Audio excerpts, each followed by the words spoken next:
gonna no. happen to all these poor people? They work so hard for that money, tapos hinayaan lang ni Ikit na mapunta sa iba. Oh my.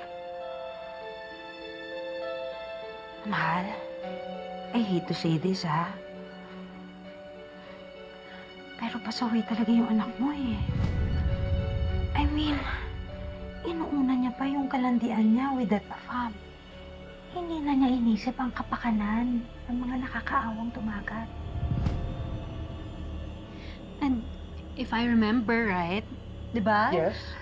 Tito Gani, pinagsabihan niyo si Ikit about that afam. Oo, pinagsabihan ko yun. Well, obviously, hindi nakinig si Ikit sa Tito Gani mo. Nagre-rebelde kasi yon. Nag-e-emote at sinasabi niya na nana-out of place daw siya sa family natin. Eh, hindi naman yung totoo. Siya naman yung kusang lumalayo.